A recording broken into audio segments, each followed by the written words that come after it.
In the world of Pokemon, every Pokemon has got one or two different types, and those that have got two types tend to find themselves in better use competitively and throughout playthroughs. The reason being that one type will have some weaknesses and have certain strengths against others, and it might find it reversed somehow. So you've got a grass poison type, for example, a little bit more resistant to ground. But what if we found ourselves in a region where only the purest Pokemon could take part? Those that had only one type, where those who had two types were considered to be abhorrent. Did I get this idea whilst watching Blackadder? Maybe. Wicked child! Ow! Yeah, okay, fine, yes. If we're only going to be choosing Pokemon with one type, that eliminates about half of the 1,025 we currently have, which is great. Surely that means there's lots of options. Wrong!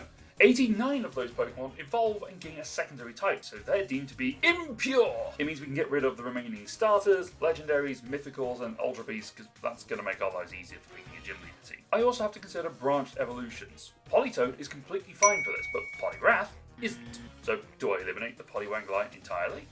Similarly, Lopunny, Pinsir, and Audino gain a secondary type when they Mega Evolve. But given how populated normal and bug types are, I think it's fine to get these three off the list anyway. The split evolutions question comes a little easier when you think about regional variants like Marowak and Avalugg. If it's a regional variant, they could just not exist in this region, leaving the pure type instead.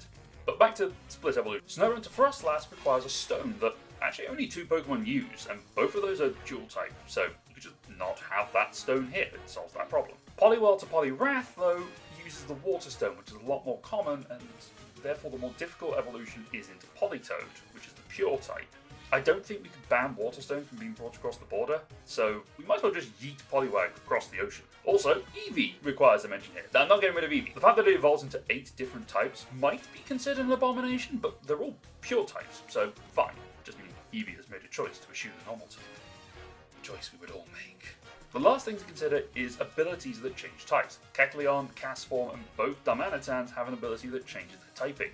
With Kecleon and Castform, they stay monotype though, so it's not really that much of an issue. And Darmanitans, as long as they don't end up Zen mode, I'm sure the Puritans wouldn't mind too much. With all the eliminations done, we end up with 332 Pokemon to choose from.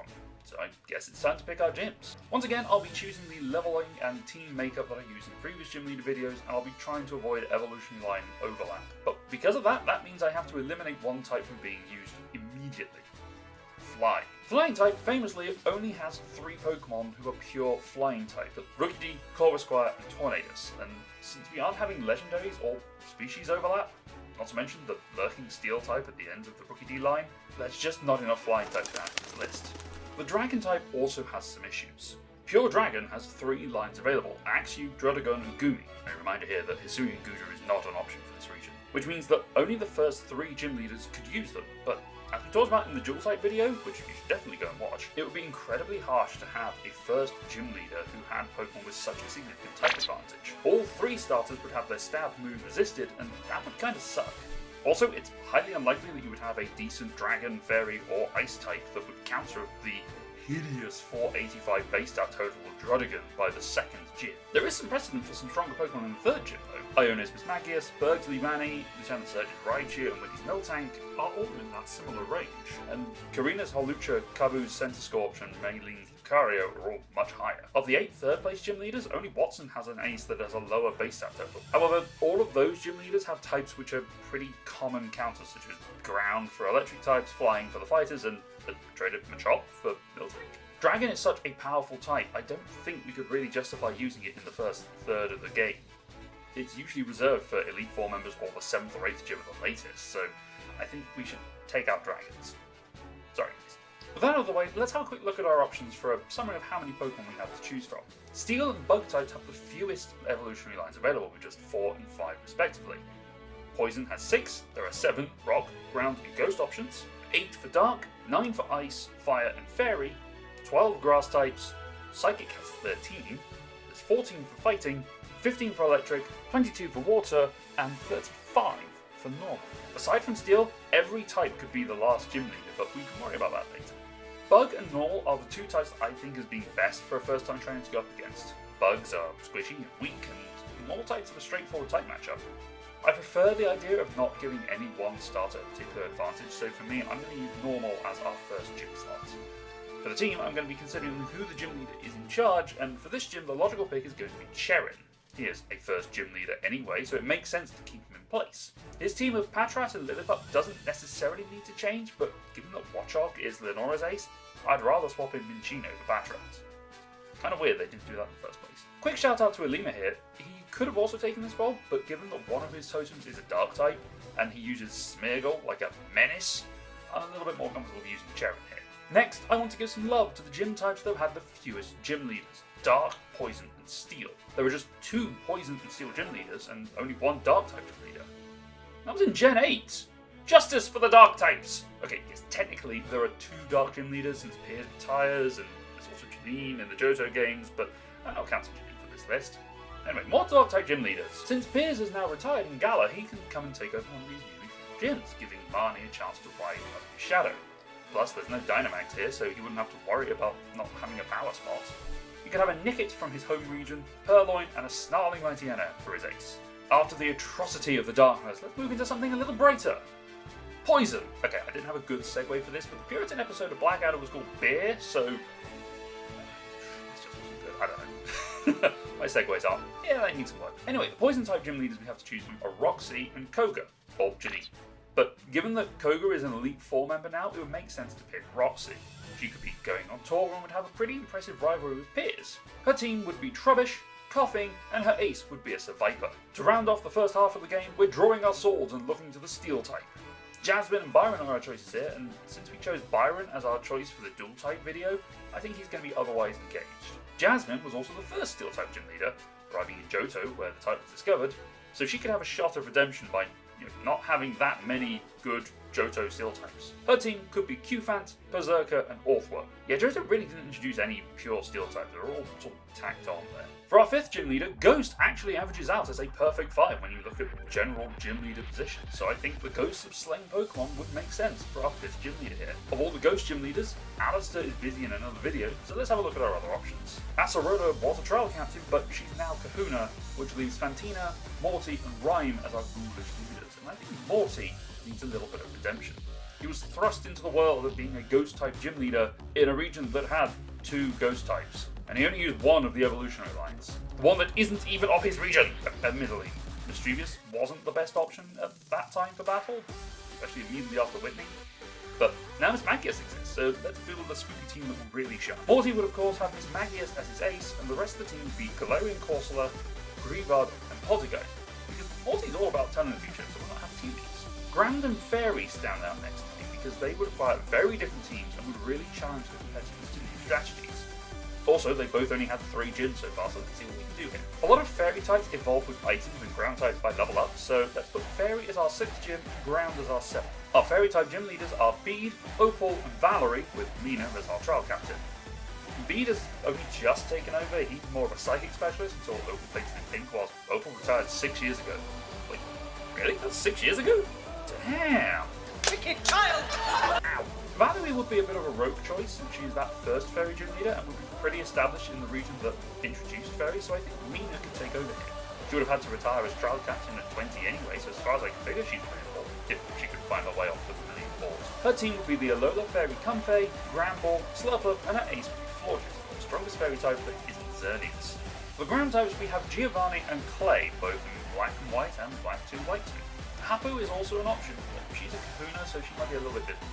I don't really see Giovanni as being a pure person, plus he's just as much a normal specialist as he is a ground type, so I think Clay would have to surrender his role to come and work for me. Unova has a lot of gym leader turnover, so I think this would be fun. His team would be Sandaconda, Donphan, Hippowdon, and his ace Mudsdale. I feel like this works with his, whole vibe. Finally, the 8th gym, and if I were to quiz you, which type would you think was the most common for the 8th gym? Okay, yes, it is Dragon, but not by as much as you would think. For some reason, Ice is a very common typing for the last gyms, exclusively 6th through 8th. As a pure type though, Ice isn't that threatening, so I'm going to cross it off the list. The Rocket type has the same limitations defensively, and I would like my 8th gym to have a proper challenge. So I'm going to go for Electric, but with double battles. As this is a double battle, my gym leader would only have 4 Pokemon, since no other double battling gym leader uses more than 4. I would lead off with Plusle and Minor, using Discharge with Volt Absorb and Lightning Rod to cause paralysis and some severe damage to their opponents. Throw an Electivire with Motor Drive and more physical attacks, and Electros with Levitate just to get out of Earthquake range, you've got a pretty solid electric double team. For the gym leader here, my main nominations are Watson, Volkner, and Clemens. I think Watson, who has a fossil and minor in his apartment, would probably take the job well, and could make up for not using hoeing Pokemon in his gym. Now to the Elite Four, and I think we should offer redemption for the 3 starter types. To date, there have been 2 Fire-type and 1 Water-type Elite Four members, and no Grass-type specialists in the Elite Four at all. Flint was the first Fire Elite Four member, but he was underwhelming due to being in Sinnoh, the land without fire. He had to resort to a starter for crying out loud. Malva is the other option, but given her ties to Team Flare, really isn't talked about in the game at all. I think I'd rather go for Flint. His team would be a Sunset and Torkoal and Ninetales, Physical Arcanine and Darmanitan, and his ace would be a Magmortar, the only pure fire type in Sinnoh. Next is Water, and Seaboulder is our only option here. Although actually, I guess we could use Wallace, since he obviously has ambitions to not be a gym leader anymore. Let's give him the chance to step up. Milotic would obviously be his ace, carrying over from his normal gym team, along with his Wailord. Chloritza, Palafin, and Vaporeon would round out the team, giving a nice mix of special and physical attacks and a nice bulky evolution. I like it. Next is Grass, and as stated, there's no Grass Elite Four member to choose from, so I have to pick a gym leader. Or Mallow, I guess, as child captain, but she always wanted to work in her family's restaurant, so she probably wouldn't want to move away from Alola. Erica, Gardenia, Silent, Ramos, Milo, and Brassius are on our shortlist, and of those, I feel like Ramos and Erica are the 2 who stand out most, because they're later than the first 2 gyms, unlike all the others. Erica is more of a dual grass poison specialist, so I'm going to give it to Ramos. His Go-Go can stay as his team, with Leafeon, Sarina, Tangrowth, and Lurantis to balance it out. Maybe I should give a Flareon to Flint.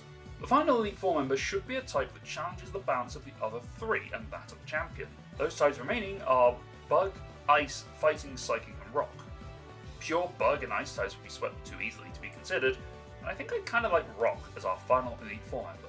It's used a lot as a first gym because Rock types are weak to water and grass but strong against fire, so it creates a nice little flow within our Elite Four, and it gives a physical typing over mostly special Pokemon of the other 3. Our only Rock Elite Four member is Olivia, but she's busy doing Kahuna things, and we also use her in the impure dual type region as our fossil expert.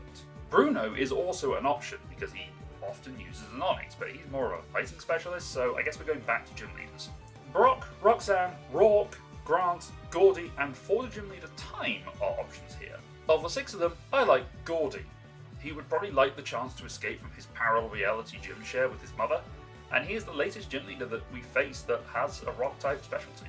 His team would be Clorth, Stonjourner, Duskform Lycanroc, Garganacl, and Gigalith as his ace. Finally, our champion. Or should I say, champions. You see, there is nothing purer than 2 opposites coming together to crush your bones as the first double battling champions. For this, I'd want to see a fighting and a psychic type Elite Four member team up like those Brains and Brawns duos you see around the regions. Our perfect choice for the double up champions would be Universe, Caitlyn, and Marshall. They've worked together before, Marshall trained them older, so it's not impossible that they would team up to take up this mantle. In this situation, Marshall would have a Hariyama, Machamp, and Conkeldurr, whilst Caitlyn would have Espeon, Alakazam, and Reuniclus. This blend of bulk and a wide range of attacks would cause most trainers problems, but if the region was only able to afford 1 champion, I'd go for Caitlyn. I'd add on a Beheeyem and a Meowstic to give us some more status conditions early on. I think she would make a very interesting Elite Four member, given that she's already been a Frontier Brain. Thank you so much for listening to my thoughts on what would happen if we had only monotype Pokemon available as our gym leader choices. If you like this video and want to see more, consider subscribing, liking the video, sharing it around with people, and seeing what else YouTube might suggest to you up here. Maybe check out this video. This could be something interesting. Go ahead.